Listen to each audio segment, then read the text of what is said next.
We are thrilled to have on the program this Good Friday one of the finest thinkers of his generation, the best-selling author of The Strange Death of Europe, The Madness of Crowds and the War on the West, Douglas Murray. Douglas, let's start with the indictment of Donald Trump in New York City. The entire circus was, as feared, entirely political. What do you make of the performance of the Manhattan DA, Alvin Bragg, who is trying to justify these charges? And he said that we cannot and will not normalise serious criminal conduct. What's your response to that? It's amazing because during his time as DA, Alvin Bragg has normalised appalling crimes in New York City, where I'm sitting at the moment. In Alvin Bragg's tenure as DA, he has successfully diminished crime after crime. He's made serious felonies into nothing burgers, as they say here. Theft is basically allowed in stores. Store workers are told not to intervene if someone just walks out with the goods. And nobody calls the police because they know the police don't care because they're told it's not really very important. That's at the lowest level. Go up to the highest level of crime. There was a murder of a young man in Harlem just a few years ago. Alvin Bragg did a deal with two of the murderers and they got off scot-free. So it seems that in Alvin Bragg's New York, murder you can get away with. Shoplifting you can get away with easily, anytime, all the time, every day. Regard every shop in New York as a five-finger discount buffet. But if you're Alvin Bragg and you want to make your way up the Democrat political ladder, oh, well, you can discover a historic payment of one Donald J. Trump from an account that could arguably have been used for campaign funds rather than for this particular purpose, reopen it and produce 34 very flimsy charges in order to get Donald Trump. So Alvin Bragg is, as they say, full of it. Whether or not you like Donald Trump, and I'm not his biggest fan by any means, whether or not you like Donald Trump, people should be very suspicious of a justice system that is run by politicians who are on the make. This is going to have so many long-term consequences. I just hope the Democrats know what they have unleashed here.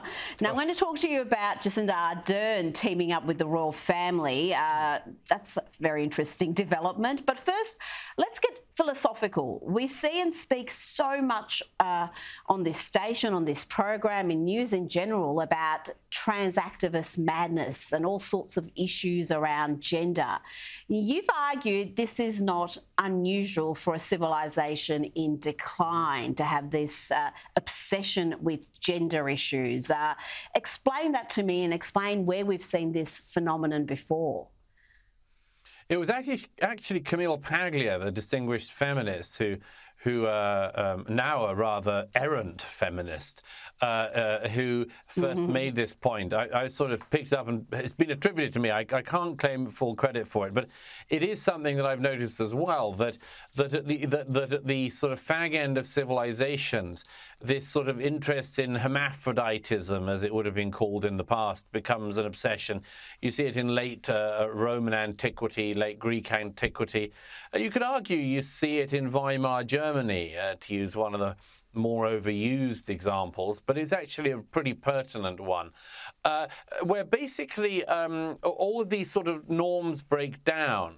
And that's why I mean, some years ago, when I wrote about this in The Madness of Crowds, a small number of people even then said, why are you so het up about this thing of sex becoming gender, Douglas? Why does it matter what people identify as? And I said, well, first of all, because facts have to continue to matter. Facts have to remain the basis for all argument in our societies. And I was very struck when the trans thing first came along that it was scientist friends and others who first said to me, I can't go along with this. People who are totally uninvolved in politics until then. Why were they one of the first ones that said no? because this runs completely against the scientific method. You know, the distinguished biologist and atheist Richard Dawkins was interviewed recently, and he said, very straightforward, he said, I'm a biologist. There are two sexes. That's it. That's it. Now, unfortunately, we live in an era which pretends there aren't sexes, there's gender, and it's assigned at birth by bigoted nurses. And I think it's an example of a society that is just sort of coming apart, where really the most basic thing we know from the beginning of our lives, are we a boy or a girl? Is that person a boy or is that person a girl? The most basic thing that parents ask, are you expecting a boy or a girl? Now has become this impossible to answer question. It's an example of absolute deterioration from the bottom of society or from the top down, whichever way you look at it. We had on our 60 Minutes in Australia a whole program seemed devoted to babies, where parents won't acknowledge the sex of their child until the child can nominate their sex at some point. So they I mean, these are parents. These are parents who are not really fit. They're not really fit to be bringing up children. They're pretending they can't see basic things. They don't know basic things. These are deeply confused adults with a kind of mental illness, as far as I can see it at this stage. Now to former New Zealand Prime Minister Jacinda Ardern, who's been named as a member of Prince William's Environmental Initiative. Prince William said her lifelong commitment to supporting sustainable and environmental solutions, along with her experience as Prime Minister of New Zealand, will bring a rich infusion of new thinking to our mission. Oh dear, he might want to take a look at the mess she's left in New Zealand before singing her praises too loudly. Douglas, can you help William out here, because I'm just wondering what contribution Jacinda Ardern is going to make to this initiative. Well, I mean, personally, I would never recruit somebody to a board or as an advisor who just recently said that they had no more fuel in the tank.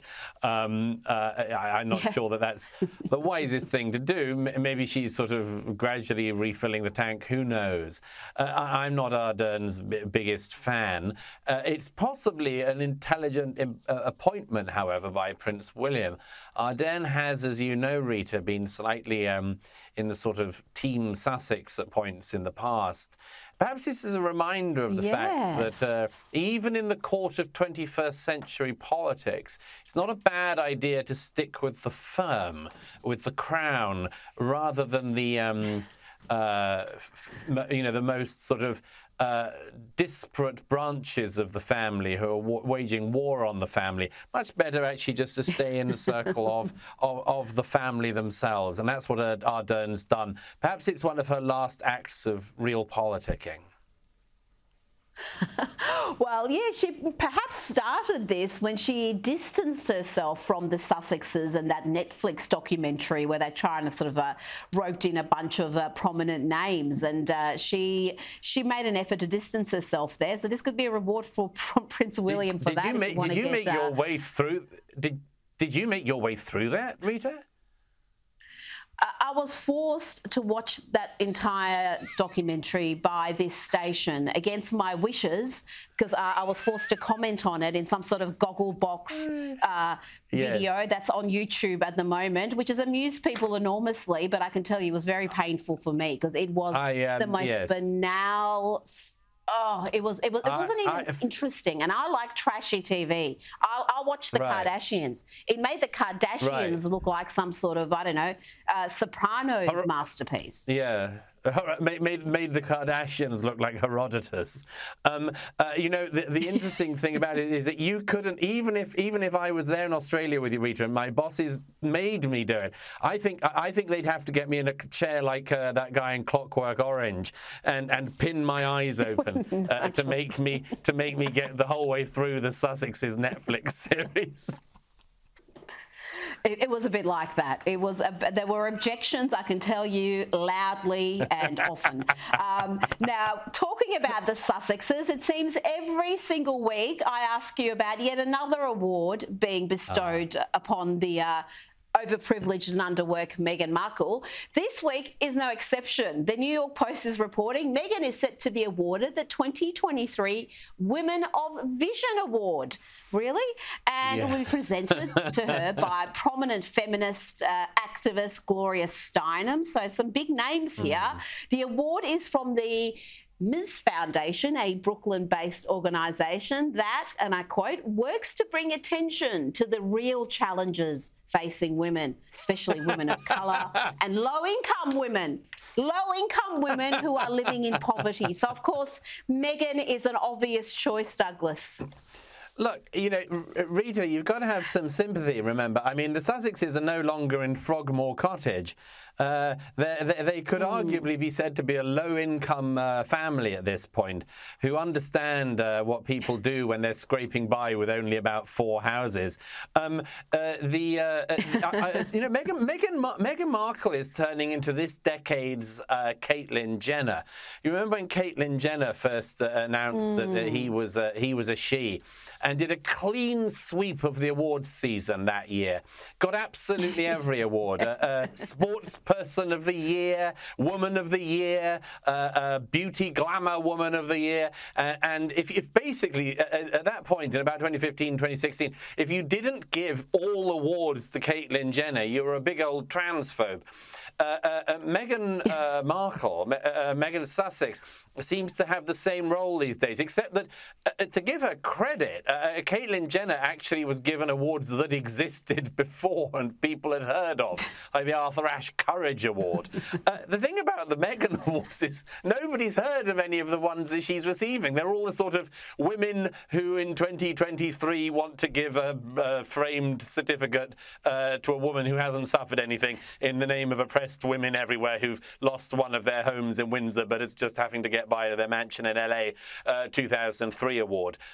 It's a very strange sight, but I don't think she's ever going to come in sniffing distance of a real award that anyone has ever heard of or has any respect for.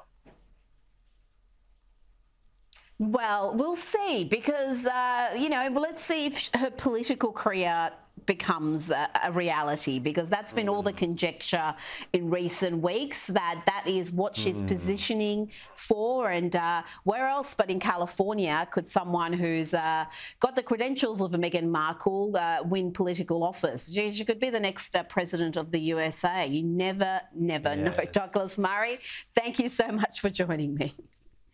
Great pleasure as always.